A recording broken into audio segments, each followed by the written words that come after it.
சைராம். ஒரு சைராமுடைய கேள்வி. நான் அடிக்கடி என் வாழ்க்கையில் தோத்து போய்கிட்டே இருக்கேன். எவ்வளவுதான் என்னுடைய மனசை மாற்றணும் அப்படின்னு நினைச்சாலும் என்னுடைய மனசு என்னமோ நீ வாழ்க்கையில் எதுக்குமே சரியில்லை அப்படின்ற மாதிரியே ஒரு கருத்து என் ஆழ் மனசுல இருந்துகிட்டே இருக்குது.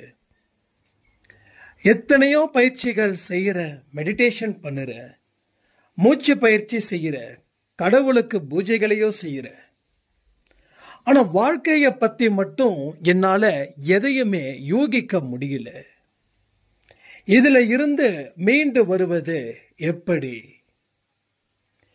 என் வாழ்க்கையில் என்னைக்குமே சந்தோஷத்தை நான் இது நாள் வரைக்கும் அனுபவிச்சதே இல்லை. இங்க கடவுளோட வழியில போகணும் அப்படின்னு நினைச்சா கூட மற்றவங்கெல்லாம் எப்ப பார்த்தாலும் சாமியை கும்பிக்கிட்டே இருக்கியே, கோயிலுக்கு போய்கிட்டே இருக்கியே, இதெல்லாம் இருந்தா வாழ்க்கையில எப்படி நீ உருப்படுவ அப்படியும் சொல்லி கேட்குறாங்க. எனக்கு பெரிய குழப்பமும் ஒரு பயமும் என் வாழ்க்கையில் ஏதாவது மோசமான விஷயத்த தொடர்ந்து செயல்படுத்திடுவனும் அப்படின்னு பயமாகவே இருக்கு. ஒரு நொடி கூட என்னால் ஒரு நல்ல சந்தோஷமான ஒரு வாழ்க்கையை இப்போ வரைக்கும் என்னால் அனுபவிக்க முடியல. இதற்கு உண்டான தீர்வுகள் என்ன அப்படின்றத நான் தெரிஞ்சுக்கணும் அப்படின்னாங்க. அதாவது நம்ம செய்யக்கூடிய எல்லா முயற்சிகளும் வீணாகுதுன்னா அப்ப என்னமோ ஒண்ணு இருக்குதுன்னு தானே அர்த்தம். அது என்னன்றத கண்டுபிடிக்க முடியாதா என்ன? நல்லா புரிஞ்சுக்கணும். நீங்க இந்த ஜென்மத்துல மட்டும் மனுஷ ஜென்மமா எடுக்கல. நீங்க பல ஜென்மத்துல மனிதனா பிறந்தீங்க, மனிதனா இருந்தீங்க, மீண்டும் மனிதனாகவே நீங்க பிறந்தீங்க. ஸோ அதுதான் இங்க நடக்குது. அப்போ ஏதோ ஒரு விஷயம் இருக்கு, அதை நாம கண்டுபிடிக்காம அடுத்த வேலையை நாம செஞ்சுக்கிட்டு இருக்கோம். கரெக்டா? கரெக்டு தான். இந்த பதிவு முடிஞ்சதுக்கு அப்புறம் நான் கரெக்டான்னு கேட்குற அத்தனைக்கும் கரெக்டுன்னு உங்களுக்கு பதில் வரும்னு நான் நம்புறேன். அது எப்படிங்க நம்ம முயற்சிகள் செய்தும் பலனளிக்காம போகுது? என்ன கர்மாவை கூப்பிடுறீங்களா துணைக்கு? கர்மாவை கூப்பிடல, ஏதோ ஒரு தேடுதல்ல நம்ம தொடர்ந்து தேடல. அது கிடைக்கல அப்படின்றதுக்காக தேடுறத நாம நிறுத்தணும். ஆனா தொடர்ந்து தேடி இருந்தா கண்டிப்பா கிடைச்சிருக்கும். எதை நாம தீவிரமா செயல்படுத்துறோமோ அது நம்ம வாழ்க்கைக்கு வருது.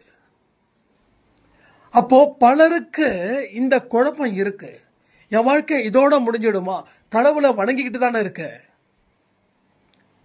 கடவுளை 24 மணி நேரமும் நினைச்சுக்கிட்டு தானே இருக்க. இதெல்லாம் சரியா? இது சரியா? இது சரி அப்படின்னா கடவுள் உங்களுக்கு எல்லாமே கொடுத்துருக்கணும். அப்போ இது சரி இல்லை அப்படின்னா கடவுள் உங்களுக்கு எதுவுமே கொடுத்துருக்க கூடாது. அப்போ கடவுள் உங்களுக்கு எதுவுமே கொடுக்கல அப்படின்னா இது சரியில்லை அப்படின்ற ஒரு விஷயத்த நீங்க இந்த பதிவில் தெரிஞ்சுக்கிட்டீங்களா? அப்ப எல்லா விஷயமும் நமக்குள்ள இருக்கு. ஆனா அதை மேலோட்டமா நம்ம பார்க்கிறோம். அதை இன்னும் கொஞ்சம் ஆழமா பார்த்தா வாழ்க்கை பத்தி ஒரு அழகான பாடம். நம்ம இத்தனை ஜென்மமா பிறந்திருக்கோமே, அத்தனை அனுபவங்களையும் இங்க எடுக்கலாம். காலேஜ் முடிச்சு வேலைக்கு போய் ஜாயின் பண்ணும்போது வேலை கஷ்டம். அடுத்த 10 வருஷத்துக்கு அப்புறம் அந்த வேலை ரொம்ப ஈஸி. ஏன்னா அனுபவம் கற்றுக் கொடுத்தது. அதே போல இந்த ஜென்மத்துல பிறந்தோம், ஆனா அனுபவத்தை நம்ம தேடல.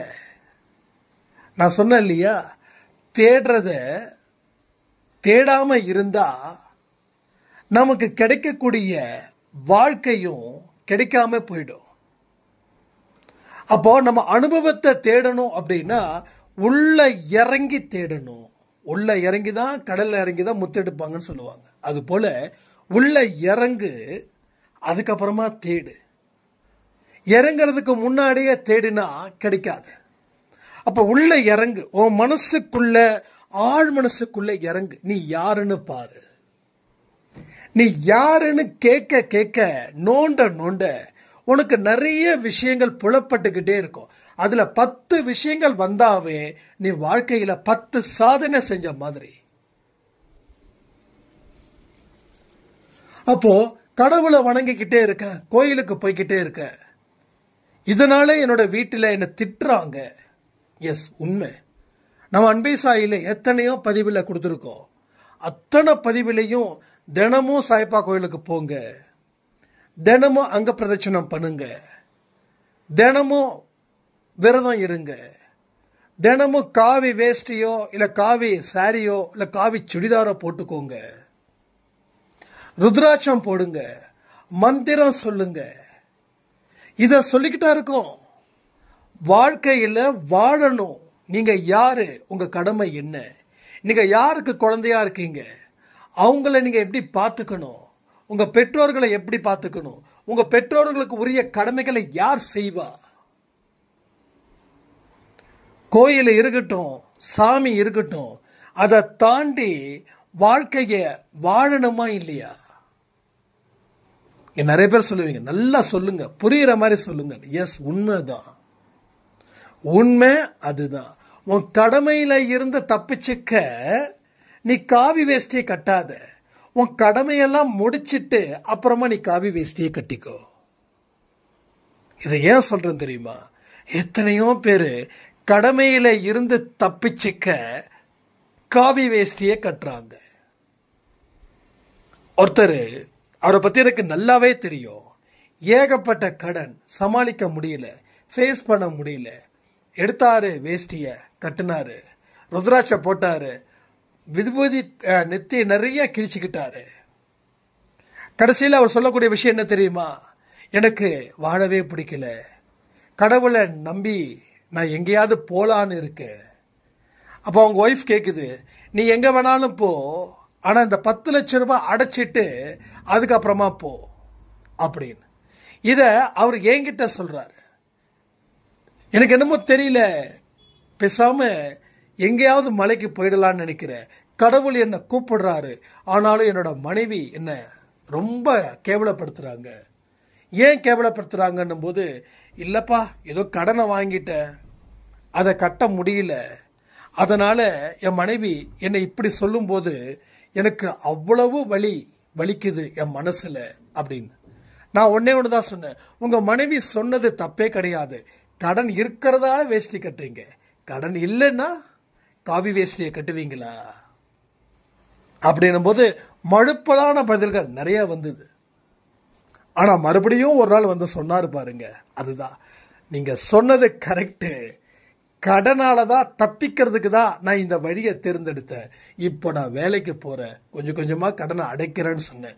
இப்ப சந்தோஷமா இருக்குது. ஏன்னா கடவுள் உன்னோட கடமையெல்லாம் முடிச்சிட்டு அப்புறமா என்னை பாருன்னு தான் சொல்றாரே தவிர என்ன பாரு உன் கடமையை செய்யாதுன்னு எந்த கடவுளும் சொல்லல. மனுஷன் தன்னுடைய கடமையில இருந்து தப்பிச்சுக்கத்தான் இந்த வேஷத்தை அவன் போட்டுக்கிட்டே இருக்கான். புரியுதா உங்களுக்கு?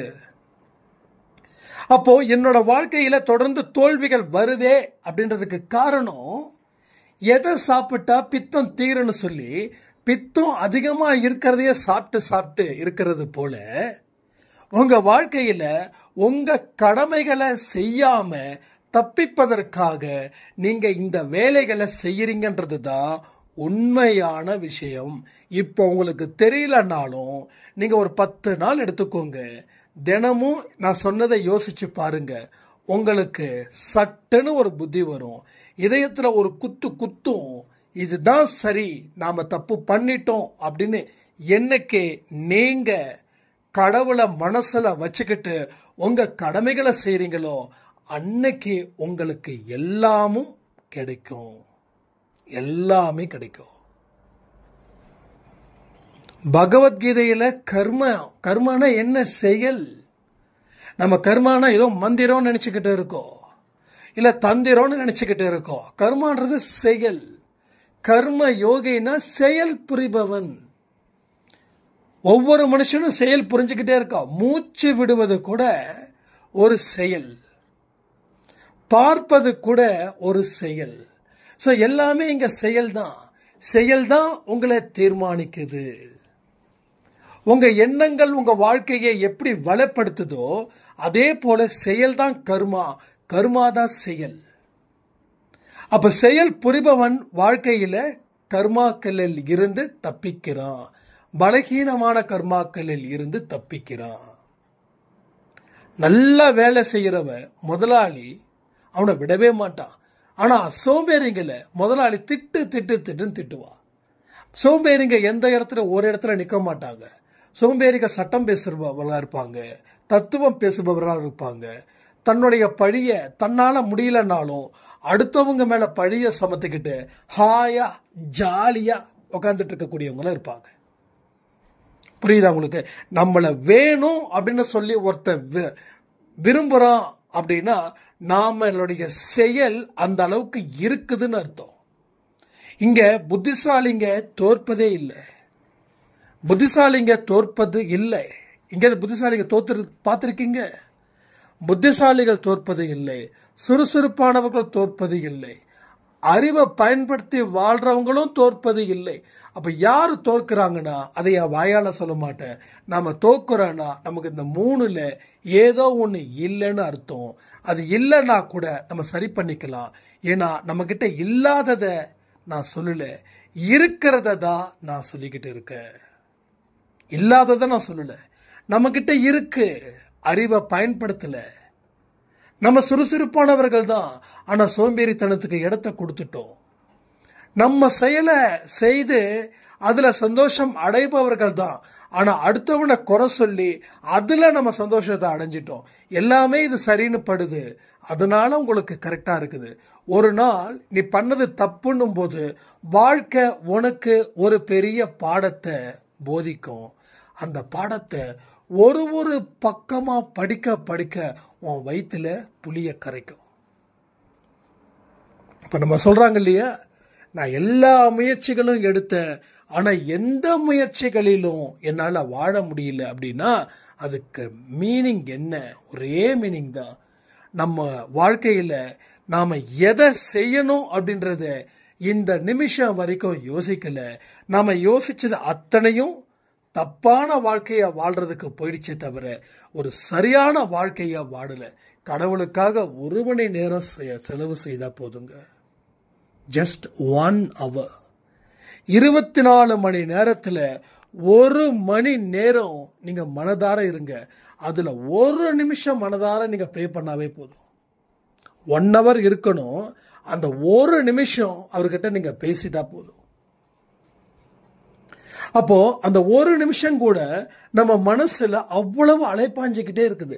இதை செஞ்சிருக்கலாமா, அதை செஞ்சிருக்கலாமா, தியானத்தை சரியா செய்யறோமா? எத்தனை பேருக்கு தியானத்தை ஈஸியா செய்ய முடியுது? நான் சொல்றது ஈஸி அப்படின்னா தியானம் செய்யும் போது எந்த சிந்தனைகளும் இல்லாமல் எத்தனை பேருக்கு அந்த 20 நிமிஷத்தை முடிக்கிறீங்கன்னு கேட்கிறேன். அப்போ 1 நிமிஷம் 2 நிமிஷம் வந்தாலே பெரிய விஷயமா இருக்குது. அப்போ மனசுல அவ்வளோ ஒரு சந்தை கடை மாதிரி ஆயிடுச்சு. ஒரு சந்தைக்கு போனா எப்படிப்பட்ட ஒரு சத்தம் வந்துகிட்டே இருக்குமோ அது மாதிரி சத்தம் 10 மடங்கு இல்லை 1000 மடங்கு நம்ம மனசுக்குள்ள வந்து வந்து வந்து வந்து வந்து போகுது. அப்படி 1 மணி நேரத்தை ஒதுக்கு, மீதி 23 மணி நேரத்தை என்ன செய்யணும்னு சொல்லி தீர்மானி. வாழ்க்கையில சந்தோஷமான பக்கத்தை தேடணும்னா துக்கமான இடத்துல இருந்து வெளியில வா. உனக்கு சந்தோஷமான இடத்துக்கு உள்ள வந்தா சந்தோஷம் கிடைக்கும், அமைதி கிடைக்கும், நிம்மதி கிடைக்கும். நான் பல பதிவுல சொல்லியிருக்கக்கூடிய ஒரே விஷயம், அமைதி இல்லை என்றால் நாம இல்லை. மனசுல அமைதி இல்லைன்னா நாம இல்லை. யாராவது ஏதாவது சொல்லிட்டாங்கன்னா நம்ம மனசு ஏன் பெரிய போர்க்களமா மாறுது? இப்ப நீங்க என்ன ஒரு இடத்துல குற்றம் சாட்டுறீங்கன்னு வச்சுக்கோங்க, நான் பொங்கிட்டேன் அப்படின்னா எனக்கு லாஸ். நீங்கள் சொல்லக்கூடிய குற்றம் உண்மையாக இருந்துச்சுன்னா கடவுள் எனக்கு ஒரு படிப்பை சொல்லி கொடுக்குறாருன்னு அர்த்தம். அந்த படிப்பை இவங்க மூலமாக சொல்லி கொடுக்குறாங்கன்னும் போது என் மீது குற்றம் சுமத்துபவர்கள் எனக்கு தெய்வத்துக்கு சமமானவர்கள். குற்றம் உண்மையாக இருந்தா, குற்றம் உண்மையா இல்லை, என் மீது ஒரு போலியான குற்றச்சாட்டை சுமத்தினார்கள்னா அவர்களே என்னோட கொலசாமிகள். ஏன்னா என்னுடைய பாவத்தை பாவம் வலுக்கட்டாயமாக வாங்கி அவங்க முதுகில் சுமக்கிறாங்க. அப்போ என்னுடைய பாவத்தை அவங்க எடுக்கிறாங்க. என்ன, ஒரு போலியான குற்றச்சாட்டை நிரூபிக்கிறதால. அப்போது எனக்கு எல்லா பக்கமும் கணக்கு கூட்டி கழித்து பார்த்தா லாப கணக்கு தான் வருது, நஷ்ட கணக்கு வரவே இல்லை. ஏன்னா கடவுள் வழியில் போயிட்டு என்னுடைய வாழ்க்கையை என்னுடைய கடமையை நான் சிறப்பாக செய்கிறேன். இங்கே வாழ்க்கைன்னாவே கடமையை செய்யுதான். அடுத்த லைனு, பலனை எதிர்பார்க்காதே. நீ பலனை எதிர்பார்த்தா கடமையை செய்ய மாட்டேன். நான் இவ்வளோ தூரம் சம்பாதிக்கிறேன், என்னுடைய மனைவி காலையில் அதிகாலையில் 5 மணிக்கு என்னுடைய காலில் விழுந்து வணங்கி அந்த வேலையை தொடங்கணும் அப்படின்னு நீங்கள் எதிர்பார்த்தீங்கன்னா என்ன நடக்கும் தெரியுமா? வெறுப்பு தான் வரும். அதனால் அதே மாதிரி நான் மனைவி நான் கணவருக்கு தேவையான அத்தனையும் அன்போடு செய்கிறேன், நல்லா பார்த்துக்கிறேன், அவருக்கு என்ன பிடிக்குதோ அப்படிலாம் நடந்துக்கிறேன். ஆனால் அவர் எனக்கு நல்ல சந்தோஷத்தை கொடுக்கணும் அப்படின்னு மனைவி எதிர்பார்த்தா அந்த இடத்துலையும் வெறுப்பு வாழ்க்கை தலையெடுத்து ஆடும். வெறுப்பு வாழ்க்கை தலையெடுத்து ஆடும். அப்போ வாழ்க்கை அப்படின்னா what's your duty, what is your duty? என்னுடைய டியூட்டி என்ன அப்படின்றது எனக்கு தெரியும். உங்களுடைய டியூட்டி என்ன அப்படின்றது உங்களுக்கு தெரியும். தெரியலன்னா உங்ககிட்ட தெரிஞ்சுக்கோங்க. நீங்க யாரு, உங்க கடமை என்ன, அவ்வளோதான், வேற ஒண்ணுமே இல்லை. இதுக்கு பெருசா ஞானம் வேணும் அதெல்லாம் தேவையில்லை. முதல்ல தேவைப்படக்கூடிய ஞானம் நம்மகிட்ட இருந்து எடுத்துக்கலாம். அடிஷ்னலாக நமக்கு தேவைப்பட்டுச்சுன்னா அந்த ஞானத்தை பிறர்கிட்ட இருந்து வாங்கிக்கலாம், அது பிரச்சனை இல்லை. ஆனால் அடிப்படையான வாழ்க்கையை வாழ்வதற்கு தான் இங்கே அன்பே சாய் குடும்பத்தில் இத்தனை விதமான ஸ்பீச்சஸ் உங்களுக்கு வந்துக்கிட்டே இருக்குது. அப்போ அந்த அடிப்படையான ஞானம் என்ன, நான் யார், என்னுடைய தொழில் என்ன, என்னுடைய கடமை என்ன, எனக்கு என் குழந்தைங்களுக்கு நல்ல அம்மாவா நல்ல அப்பாவா இருக்கணும், நான் வேலை செய்கிற இடத்துல நல்ல மனுஷனாக இருக்கணும், யாரையும் பகிச்சிக்க கூடாது, யாராவது குற்றம் என் மீது சுமத்துனாங்கன்னா பொங்கிடக்கூடாது, ஒருவேளை போலியான குற்றம் சுமத்துனாங்கன்னா கடவுளுக்கு நன்றி சொல்லி நாம் அந்த இடத்த விட்டு நகரணும். இதை எல்லாமே நீங்கள் செய்யுங்க. என் வாழ்க்கையில் இதை நான் செய்யும்போது என்னுடைய வாழ்க்கை மெதுமெதுவா எங்கே போகுது, மேல் நோக்கி போகுது. ஒருவேளை இந்த இடத்துல நான் பதில் கொடுத்துக்கிட்டே இருந்தேன்னா என்னுடைய வாழ்க்கை ஒன்று அதே இடத்துல இருக்கும், ஆனால் அதே இடத்துல ரொம்ப நேரமும் இருக்காது. ஏன்னா வாழ்க்கை அப் அண்ட் டவுன்ஸ் இருந்துக்கிட்டே இருக்கும். என் வாழ்க்கை உயரத்தில் இருக்கணுமா இல்லை கீழே இருக்கணுமான்னு நான் முடிவு பண்ணி அதன்படி என்னுடைய செயல்களையும் என்னுடைய எண்ணங்களையும் நான் உருவாக்கணும்.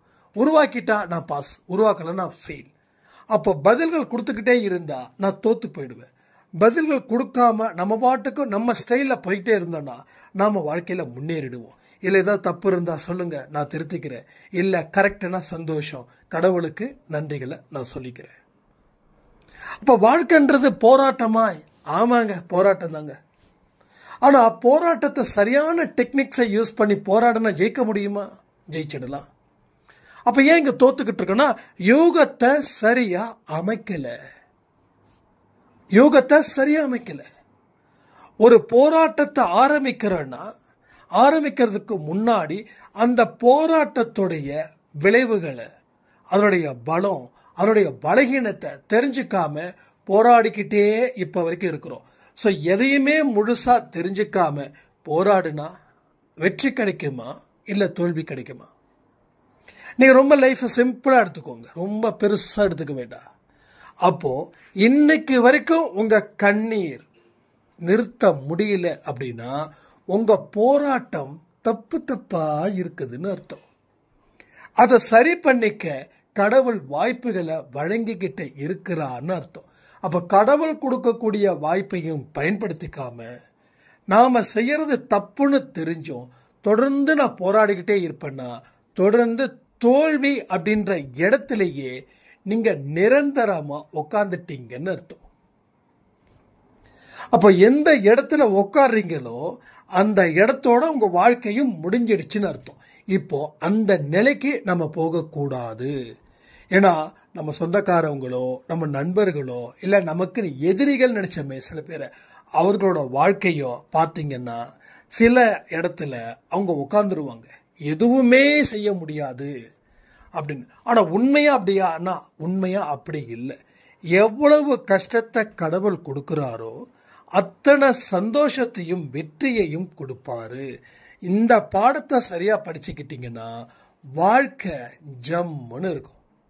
கஷ்டமோ பிரச்சனையோ உங்க வாழ்க்கை எதிர்காலத்தை தீர்மானிக்கக்கூடிய சக்தியா மாறுது. அது எப்படி தீர்மானிக்கணும்? நல்லபடியா தீர்மானிக்கணுமா இல்லை ஒரு மோசமான சூழ்நிலையில தீர்மானிக்கணுமான்றது தான் ஒரு பிக்கஸ்ட் கொஸ்டின்.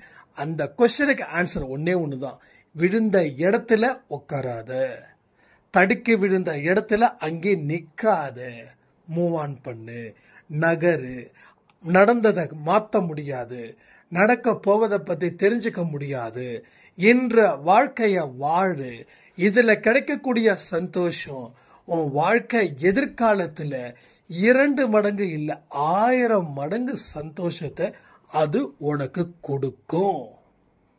இதுதான் உறுதியா நீங்க நம்பணும். இது வரைக்கும் நீங்க படிச்ச பாடம் அத்தனையும் அதை கிழிச்சு எரிஞ்சிடுங்க. ஏன்னா எல்லாமே வேஸ்ட், எல்லாமே வேஸ்ட்.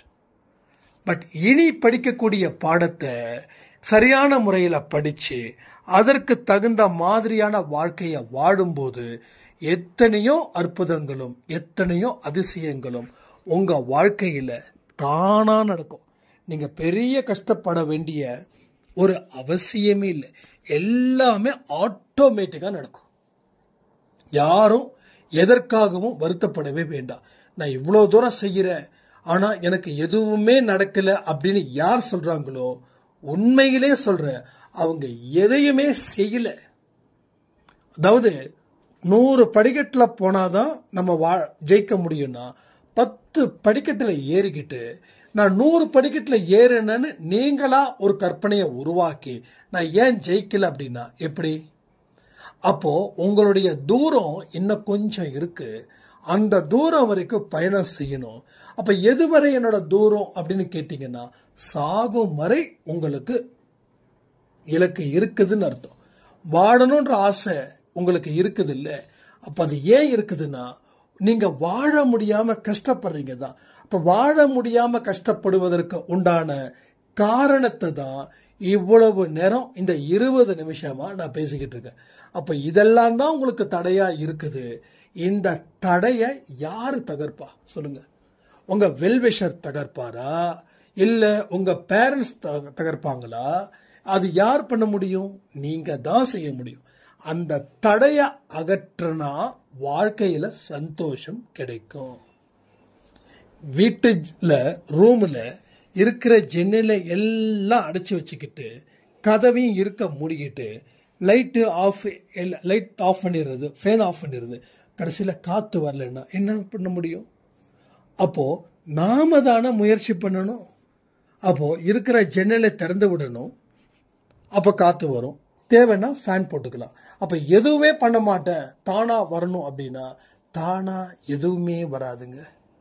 தானாக எதுவுமே வராது. நான் சாப்பிடணும் அப்படின்னா கூட நான் போய் டைனிங் டேபிளில் உட்கார்ற இடத்துக்கு நான் நடந்து போகணும். நான் நினைச்ச உடனே சாப்பாடு என் கண்ணு முன்னாடி வந்துடாது. சரி சாப்பிட்டு முடிச்சாச்சு தூங்கணும் அப்படின்னா என்னோட பெட்ரூமுக்கு நான் நடந்து போகணும், அதுவும் தானாக வராது. அப்போ சாப்பிட்டாச்சு அடுத்தது தூங்கணும், அடுத்தது எங்கே பெட்டு அப்படின்னு தானாலாம் வராது. எதோ தானாக வருதா என்ன? அப்போ இதெல்லாம் நம்ம நம்புகிறோம். ஓகேவா? இதெல்லாம் நம்ம நம்புகிறோம். அப்போ ஏன் சில விஷயத்தை நம்ப மாட்டேன்றோம்? அது எப்படி தானாக வரும்? தானாக வராது. நம்ம என்ன வேணுமோ அதுக்கு நாம் நகரணும். நம்ம நகர்ந்தாதான் அது கிடைக்கும். இது லைஃப்ல சாதாரண ஒரு பாயிண்ட். கடவுள் எல்லாத்தையும் ஒரு சிம்பிளான எக்ஸாம்பிள் மூலமா உணர வைக்கிறார். அது அன்பே சாயில நிறைய நடக்குது. அப்போ தானாக எதுவும் எழுப்புக்கெல்லாம் வராது, நாம தான் போகணும். எனக்கு தேவையா, பசிக்குதா, நான் கிச்சன் ரூமுக்கு போகணும், தட்டை எடுக்கணும், சாப்பாடை போடணும், குழம்பை ஊற்றணும், பொரியல் இருந்துச்சுன்னா பொரியல், இல்லை ஊர்க்கா இருந்தால் ஊர்க்கா, அதை எடுத்து கீழே உக்காந்து இல்லை டைனிங் டேபிளில் சேரில் உக்காந்து கையை கழுவி சாப்பிடணும். ரைட்டு தானே? அப்படி தான் இருக்குது, அப்படி தான் வாழ்க்கை. அப்போ தானாக எதுவுமே செஞ்சிட முடியாது. அப்போ நம்ம முயற்சி இல்லை, நம்ம உழைப்பு அப்படி இல்லை அப்படின்னா உங்கள் வாழ்க்கையில் ஜெயிக்க முடியாது. சரிங்க, முயற்சியும் இருக்குது, உழைப்பும் இருக்குதுன்னா என்ன பிரச்சனை அப்படின்னா, உங்களுக்கு பரிபூர்ணமான அந்த அறிவு அப்படின்றது இல்லை. வாழ்க்கையை பற்றி நீங்கள் சிந்திக்கக்கூடிய ஒரு விஷயமும் நல்லதுன்னு நீங்கள் நினைக்கிறீங்க, ஆனால் அது நல்லது இல்லைன்னு கடவுள் இந்த பதிவின் மூலமாக சொல்லிக்கிட்டே இருக்கிறாரு, சொல்ல வைக்கிறார். அப்போ எத்தனையோ கன்ஃபியூஷன்ஸ் உங்களுக்கு இருந்திருக்கும். எனக்கு இந்த கன்ஃபியூஷன்ஸ் இருந்தது, எனக்கு கிளியர் ஆயிடுச்சுன்னு நீங்கள் ஒரு கமெண்ட் பண்ணுங்க. உங்கள் வாழ்க்கையில் நீங்கள் எல்லாமே புரிஞ்சுக்கிட்டீங்கன்னு அர்த்தம். இல்லைன்னா வாழ்க்கை இன்னும் புரியலன்னு அர்த்தம். புரிஞ்சுக்கிட்டவங்க சந்தோஷம், புரிஞ்சிக்காதவங்களுக்கு இன்னும் அன்பே சாய் பாடத்தை டீப்பாக படிக்கணும்னு அர்த்தம். நான் எப்பயுமே சொல்கிறேனே, தோல்வி அப்படின்றது ஒரு மனுஷனுக்கு இல்லை, துன்பம் அப்படின்றது ஒரு மனுஷனுக்கு இல்லை, இழப்பு அப்படின்றது ஒரு மனுஷனுக்கு இல்லை. நம்முடைய செயல்கள் மூலமாக தான் துன்பம் பிறக்குது. அந்த துன்பத்தை கடக்கும் போது அதை புத்திசாலி மூலமாக கடந்துட்டோம் அப்படின்னா இன்பம் கிடைக்கும். அப்போ துன்பத்தை கொண்டாடலாமா? எஸ், நல்லா கொண்டாடுங்க. தோல்வியை கொண்டாடலாமா? 100% தோல்வியை கொண்டாடுங்க. இழப்புகள், ஆமாம், நம்ம எதையுமே இழக்க வைக்கல, ஓகேங்களா? பிடிச்சு வச்சுன்றத ஒன்று தானாக வெளியில் போயிடுச்சு. அப்போ அதுக்கு நாம் ஒன்றுமே செய்ய முடியாது. நாம் ஒருத்தவங்களை வேண்டான்னு சொல்லலை, நம்மளை வேண்டான்னு சொன்னவங்களை பற்றி நாம் சிந்திக்க வேண்டிய அவசியமே இல்லை. இப்பயும் அதான் சொல்கிறேன், உங்களை பிரிஞ்சு போனவங்களை நினச்சி நீங்கள் ஃபீல் பண்ணுறதோ, இல்லை பிரிஞ்சு போனவங்க என்ன பண்ணிட்டு இருப்பாங்கன்னு சொல்லி அவங்கள நினைக்கிறதோ, இல்லை பிரிஞ்சு போனவங்க முன்னாடி நான் அப்படி இருக்கணும்னு சொல்லி ஒரு வேஷத்தை போடுறதோ, இல்லை உண்மையாக நடந்தால் கூட அதை அவங்க முன்னாடி காட்டுறதோ, இந்த மாதிரியான மோசமான எண்ணங்கள் எப்பொழுதும் எங்கேயும் இருக்கவே கூடாது. இங்கே நிறைய பேருக்கு இது ஒரு பெரிய போராட்டமாக இருக்குது. என்ன நீ வேண்டான்னு சொல்லிட்டல, நான் யாரு என்ன எப்படின்றத நான் காட்டுறேன் பாரு அப்படின்னு. அது அவசியமே இல்லை. முதல்ல வாழ்க்கையில் நிறைய நேரத்தை நம்ம இந்த மாதிரி மோசமான விஷயத்தின் மூலமாக கெடுத்து குட்டி செவராக்கிக்கிட்டோம். அந்த குட்டி செவரு எதுக்குமே புண்ணியம் இல்லாது. அதை முழு செவராக மாற்றணும்னா இந்த மாதிரி மோசமான விஷயத்தை தயவு செய்து விட்டுருங்க. போனவங்க போகட்டும், பெரிய கும்பிடு, ஓகேவா? அவங்க வருவாங்களா மாட்டாங்களா இதை பற்றி யோசிக்க வேண்டிய அவசியமே இல்லை. வந்தால் சந்தோஷம், வரலன்னா அதை விட சந்தோஷம், அப்படி எடுத்துக்கோங்க. ரைட்டா? இல்லை வரணும், நான் தீவிரமாக இருக்கேன், எதுவுமே வேண்டாம். ஏன்னா உங்கள் கணக்கின் படி அவங்க வராமல் இருப்பாங்கன்னா அப்போ கடைசி வரைக்கும் நீங்கள் அப்படி தான் இருப்பீங்களா? ஒன்று புரிஞ்சுக்கோங்க, உங்களை பிரிஞ்சவங்க மறுபடியும் உங்ககிட்ட வரலை அப்படின்னா ஏன் ஒரு அடிப்படை அறிவு கூட புரிஞ்சிக்க மாட்டேன்றீங்க? அப்போ உங்களை அவங்களுக்கு பிடிக்கலன்னு அர்த்தம். Point number 1. இல்லை உங்ககிட்ட இருந்ததை விட அவங்க இப்போ வாழக்கூடிய வாழ்க்கையில் சிறப்பாக சந்தோஷமாக மகிழ்ச்சியாக இருக்காங்கன்னு அர்த்தம். அந்த மகிழ்ச்சியை விட்டுட்டு உங்ககிட்ட வரணுமா என்ன? நீங்கள் யோசிச்சு பாருங்க. என்றைக்குமே அப்படிதான் நம்ம நினைக்கணும். அப்படி நினைக்கும் போது அது உண்மையும் கூட. நான் சும்மா உங்களுக்கு ஆறுதலுக்காக நான் பேச வரல. பிரிந்தவர்கள் மீண்டும் வரணும் அப்படின்னா அவங்க உங்களுடைய அருமை தெரிஞ்சா எங்கேயும் தங்க மாட்டாங்க, இருக்க மாட்டாங்க. நிச்சயமா உங்ககிட்ட வரதுக்கு நிறைய முயற்சி பண்ணுவாங்க. பட் அவங்க எந்த முயற்சியையும் அவங்க செய்யல அப்படின்னா பிரிஞ்சது அவங்களுக்கு சந்தோஷத்தை கொடுக்குது. அதனால அவங்க உங்களை தேடி வரல. அப்போ அவங்கள நினைச்சு நீங்க வாழ்ந்து உங்க வாழ்க்கைய அழிச்சுக்கிறது புத்திசாலித்தனமா என்ன? அதனாலதான் நான் சொல்றேன், போனவங்க போகட்டும். அவங்க வரும்போது ஏற்றுக்கக்கூடிய மனநிலையில நீங்க இருந்தா ஏத்துக்கோங்க. ஏத்துக்கக்கூடிய மனநிலையில நீங்க இல்லை, நீங்க வேற ஒரு வாழ்க்கையில கமிட் ஆயிட்டீங்கன்னா நோ சொல்றதை தாண்டி வேற எதுவுமே பேசுறதுக்கு வாய்ப்புகளே கிடையாது. ஓகேங்களா? வேற ஒரு வாழ்க்கையில கமிட் ஆயிட்டீங்கன்னா மறுபடியும் சேர்த்துக்க வேண்டிய அவசியமே இல்லை. அது சேர்த்துக்கிட்டா உங்க தலை உருளும், உங்க நிம்மதி பெருகும், உங்க நிம்மதி சுத்தமா போயிடும். நான் பெருகுன்னு சொல்லிட்டேன், சுத்தமா நிம்மதின்றது கிடைக்காது. இதெல்லாம் ஒரு அனுபவத்தை வச்சுதான் சொல்லிக்கிட்டு இருக்கேன். கடவுள் எனக்கு எல்லா இடத்துலையும் அனுபவத்தை புதுசு புதுசாக கொடுத்துருக்குறார். ஆரம்பத்தில் எனக்கு ரொம்ப கஷ்டமாக இருக்கு, என்னடா எல்லா பக்கமும் ஒரு இழப்பு, பிஸ்னஸ் அது இது. ஆனால் இதெல்லாம் எதுக்கு கொடுத்துருக்கிறாருன்னா எனக்கு உணர்த்தி அதை நான் உங்களுக்கு உணர்த்தணும் அப்படின்னு. அவருடைய வழி என்னவோ அது எனக்கு சந்தோஷமே, அதில் எனக்கு எந்த பிரச்சனையும் இல்லை. எனக்கு ஒரு சில இடத்துல முள்ளில் நடந்தால் கூட எனக்கு அது சந்தோஷத்தை கொடுக்குது. ஸோ முள்ளில் நடக்கும்போதே சந்தோஷத்தை கொடுக்குதுன்னா ஒரு மலர் மீது நடக்கும்போது எனக்கு என்ன முள்ளா குத்த போகுது? ஸோ வாழ்க்கைன்றது எவ்வளவுக்கு எவ்வளோ கடினமாக இருந்தாலுமே சரி, அது நம்ம வாழ்க்கையில் மிகப்பெரிய சந்தோஷத்தை ஏற்படுத்தும்னு சொல்லி இந்த பதிவை நான் முடிக்கிறேன். ஜெய் சாய்ராம்.